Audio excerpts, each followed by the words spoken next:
Hello and welcome to week 2 of the Moth Empire Games vlog.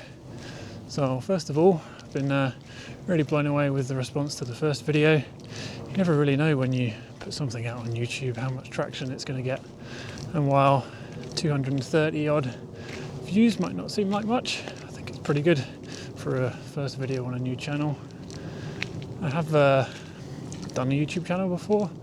I created a channel called Pulp Friction Climbing, which, as you can probably guess, is a rock climbing related channel, which I started a couple of years ago, and it's just a personal project to learn how to shoot video, how to edit it, how to upload, just how to do YouTube basically. So I'm not starting from zero when it comes to doing this channel, which is a huge help.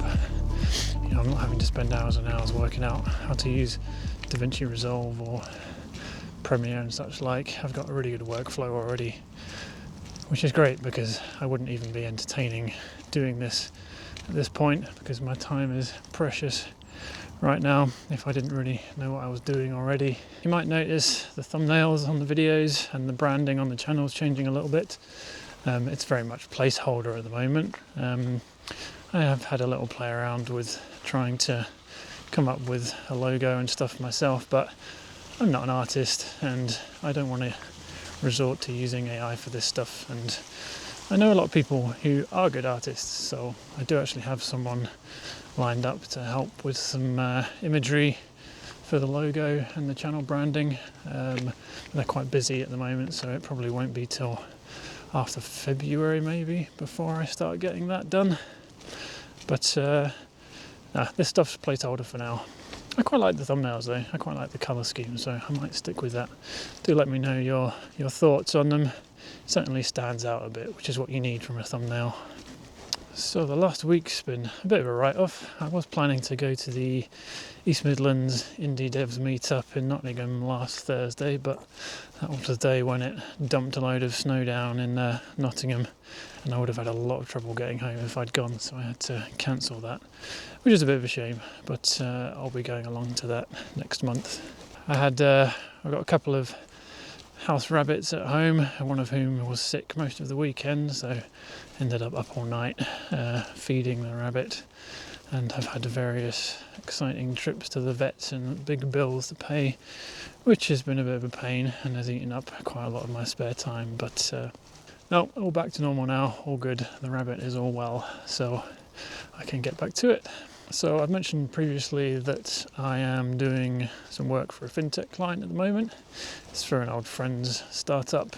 It's pretty interesting work. I mean, I'm building agentic workflows and whatnot, which is all really interesting, cutting edge stuff. And if I was a more sensible person, I would probably be using this experience to cement myself as an agentic AI developer rather than trying to become an indie game developer, but I'm not that sensible, so oh well.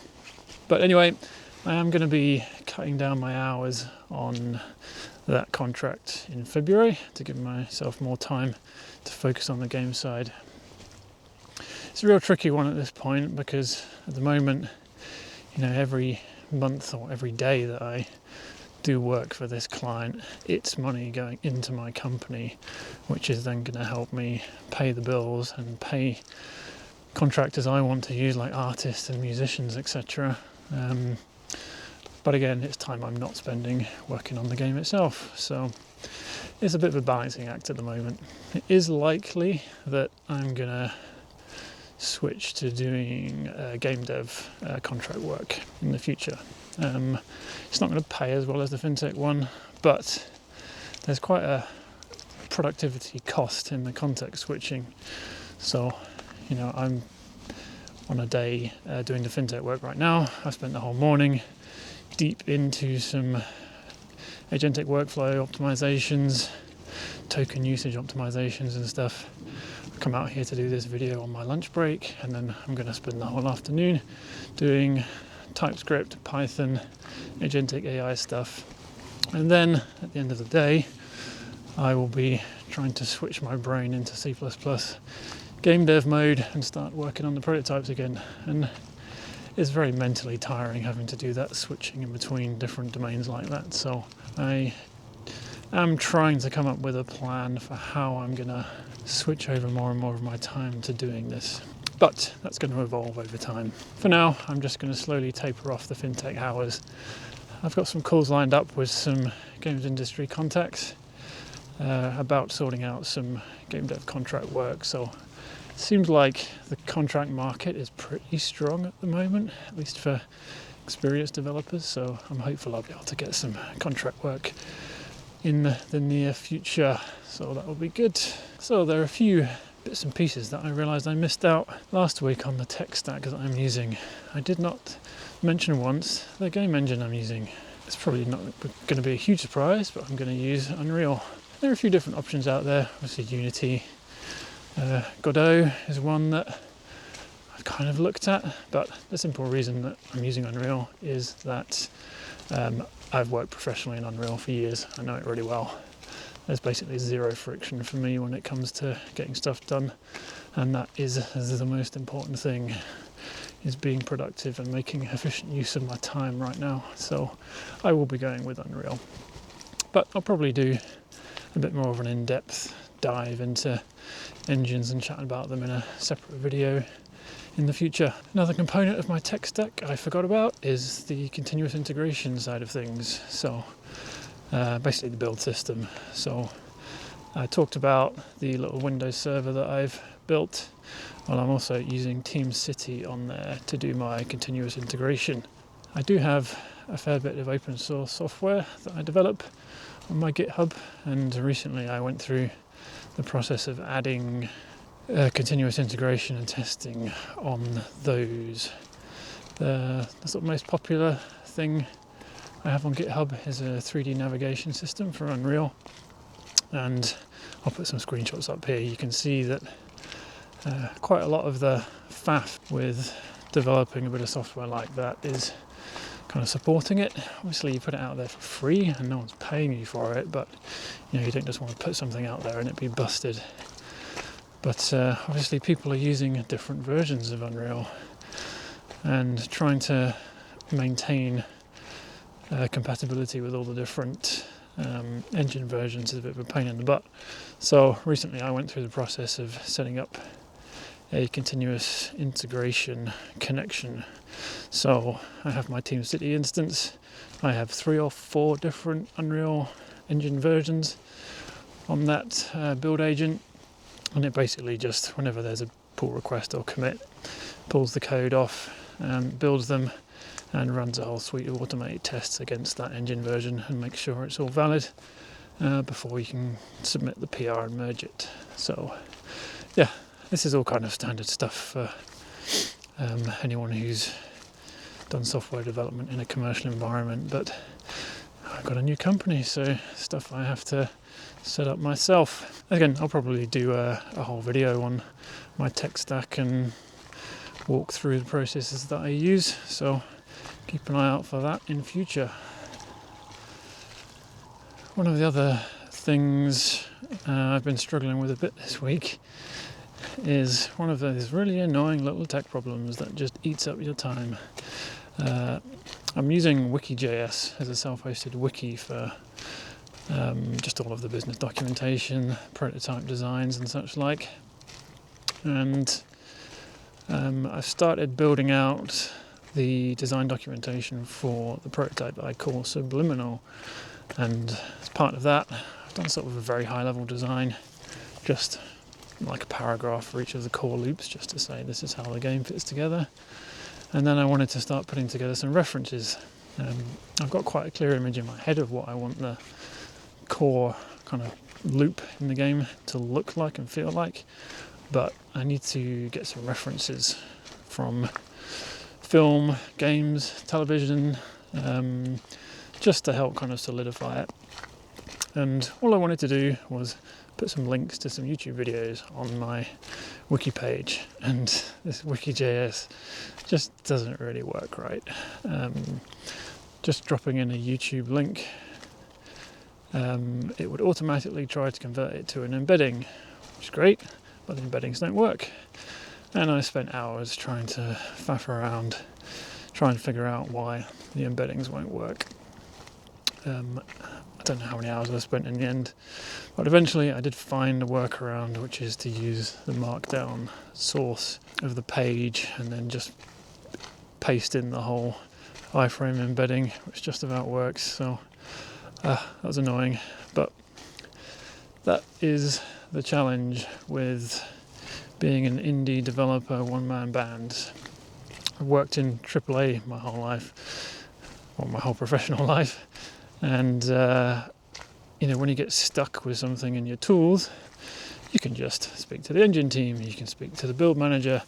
There's always someone else you can go to who knows far more about this than you do, and they can normally solve it for you in 5 minutes. But when it's just you and your one-man band, you've got to fix it yourself, and it sucks up your time. So yeah, it's a bit of annoying, but it's fixed now, and I'm back to working on the design documents, which I will be talking about a bit more next week. So, what's up next week? Tomorrow I'm going to be going into Nottingham and trying out this co-working space, Arc Spaces, which is what I wanted to do last week, but the weather got in the way, so that'll be nice to get out and interact with some human beings instead of talking at a lens like this.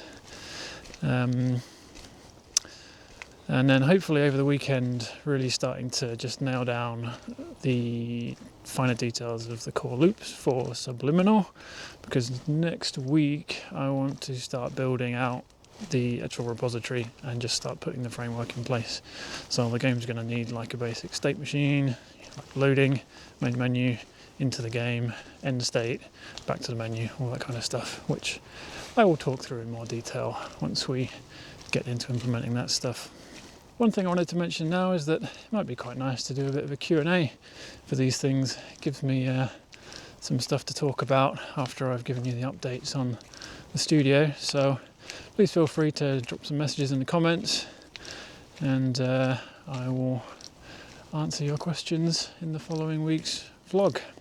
And on the subject of community and feedback and such like, I have registered a Discord server for the studio, but because I don't have any real branding and stuff right now, I don't really have anything to show.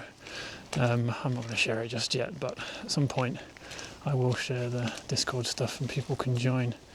And I think once I get more into development, I'll probably live stream some of the actual development sessions, which could be interesting. And yeah, I think it's a bit easier for interacting directly with people, and a good platform for game development in general.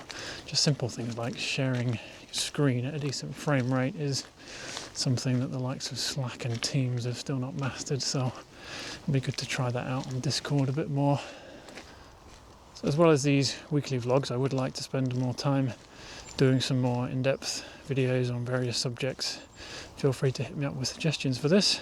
But also, I can actually edit videos a lot better than I do with this, so do expect the quality of these videos to improve over time. Once I've got my branding and stuff sorted out, I will obviously be making nice little intros and splash screens and improving the graphics and such like, but right now, until I have the branding, it's easier to just keep the actual video content itself very clean, so it doesn't look jarring when the channel gets more established with a clear visual identity. It won't be like half the content looks different to the rest of it, so it'll just be kind of neutral for now, and then looks a bit more uniform and consistent as we continue throughout the year. Anyway, I think that is about it for this week. It's pretty cold today, so I'm looking forward to getting back inside, getting some lunch, cracking on with the fintech work for a few more hours, and then this evening I've got some time to spend on the design for Subliminal, so looking forward to that, and looking forward to seeing your guys' comments and feedback on this video, and I'll speak to you again next week. Cheers!